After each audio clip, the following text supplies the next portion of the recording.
Jeudi 28 novembre, soyez les bienvenus si vous venez de nous rejoindre. Tout de suite l'édition du Littoral. Bienvenue à vous sur Grand Littoral TV. On part à Calais pour débuter cette édition avec le pôle de valorisation des déchets résiduels qui a été lancé il y a quelques mois à la Cévadec à Calais. 2 tubes de rotation et de fermentation de 36 mètres de long sont arrivés au port de Calais. Il s'agit de 2 éléments qui seront situés à l'entrée de l'usine de traitement des déchets. Les matières vont passer dans un trommel pour être séparées et introduites dans ces tubes pour y rester 2 à 3 jours. Cette fermentation sert à dégrader la matière pour récupérer les matières organiques. Une biométhanisation sera alors possible à partir de ces déchets. Le reste des déchets secs pourront être triés par la suite. Les explications recueillies sur place par Morgane Rial. Ça va être tous les sacs des poubelles des ordures ménagères résiduelles, c'est-à-dire la fameuse poubelle grise, les sacs poubelles noirs qui vont être intégrés dans ces tubes. Le système d'ouverture des sacs est introduit aussi, se fait à l'intérieur du tube, et ensuite la partie de la dégradation par une forme de fermentation va suivre jusque sur toute cette longueur. Au fur et à mesure, la matière va être poussée et au bout des 36 mètres, elle sera récupérée et il n'y aura plus que la matière biodégradable qui pourra être réinjectée vers la biométhanisation.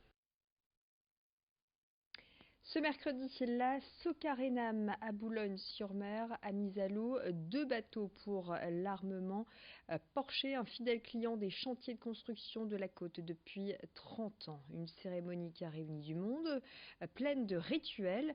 La Socarénam, présente à Étaples, Calais, Saint-Malo, mais aussi à Boulogne-sur-Mer, livre 8 bateaux par an. Ces 2 bateaux ont mis 8 mois à être réalisés.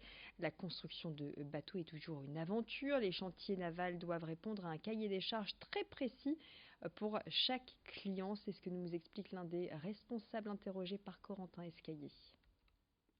Là actuellement c'est la cale de construction neuve, donc je dirais que le programme de fabrication neuve à Socarénam associé avec les autres sites, on est à Étaples, on est à Calais, on est à Saint-Malo, mais c'est une moyenne de 8 bateaux livrés par an.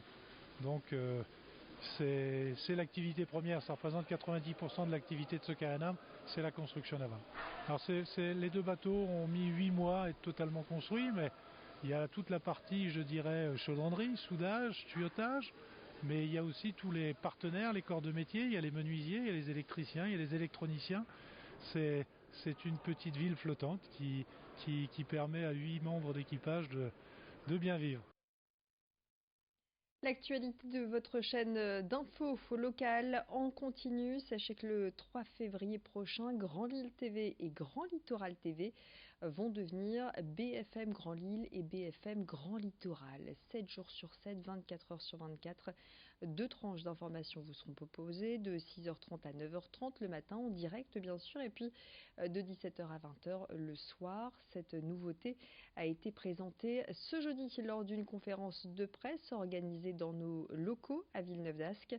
Ce changement est le résultat d'un partenariat entre Grand Lille et la chaîne BFM, celle-ci entrant ainsi dans le capital de l'entreprise à hauteur de 45%. Des chaînes qui seront d'ailleurs renforcées puisque les équipes vont être presque triplées avec de nouveaux rendez-vous sportifs bien sûr, mais aussi politiques puisque le lancement aura lieu le 3 février à quelques semaines des municipales. À noter que pour les téléspectateurs, les numéros de chaîne resteront les mêmes.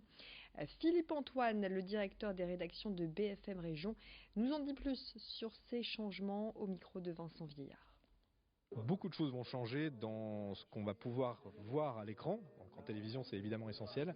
La couleur va changer, l'habillage va être plutôt couleur bleue, on va passer du rouge au bleu. Le nom va changer, vous l'avez mentionné. Le scroll va changer, c'est-à-dire le bandeau défilé qui défile en dessous de l'écran va également changer, il va être enrichi. La météo va changer, les reporters vont être renforcés en nombre. Donc oui, j'ai envie de dire, beaucoup de choses vont changer, même si évidemment on s'appuie sur un existant qui est de qualité, puisque Grand Lille travaille depuis 10 ans sur cette chaîne. On va s'appuyer sur ce que sait faire Grand Lille en apportant ce que nous, on a appris depuis une dizaine d'années, c'est-à-dire faire de l'information en continu, cette fois-ci localement, avec un ADN qui est très simple, c'est d'être réactif, rigoureux et sérieux sur l'actualité. Le lancement de BFM Grand Littoral le 3 février prochain. Ces derniers temps, des brebis ont été retrouvées égorgées, certaines carrément éventrées à Nabringan. Les agriculteurs pensent à un loup ou à un canidé de grande taille avec des mâchoires puissantes, isolées, qui auraient pu faire des ravages dans leur troupeau. Sur les 40 bêtes de son troupeau, 6 brebis ont été retrouvées mortes. Les autorités, elles, soulignent le fait qu'il n'y a pas eu de loup recensé dans le département jusque-là. Image signée Morgane Ryan à Nabringan. La journée du 5 décembre s'annonce compliquée sur les rails. Les syndicats ont déposé un préavis de grève à la SNCF et les usagers commencent déjà pour certains à prendre leurs dispositions, d'autant plus que ce mouvement de grève pourrait perturber le trafic entre les 5 et 9 décembre. C'est ce qu'a en tout cas annoncé dans un tweet Franck Dersin, vice-président au Conseil régional des Hauts-de-France en charge des transports. Alors on reparlera dans le prochain flash dans l'édition régionale. Cette fois, ce sera donc dans le prochain quart d'heure de ce préavis de grève qui s'annonce à la SNCF d'ici quelques semaines, donc à partir du 5 décembre, d'ici quelques jours même. Soyez avec nous pour la prochaine édition. D'ici là, vous retrouvez les prévisions météo. Qu'en est-il de l'actualité côté ciel? Va-t-il s'améliorer ce temps humide? Retour a priori de températures un peu plus froides, mais le soleil devrait faire de belles apparitions dans les prochains jours. Excellent moment à vous tous sur Grand Littoral TV et sachez que vous retrouvez l'ensemble de ces reportages en replay sur notre site internet. Restez avec nous.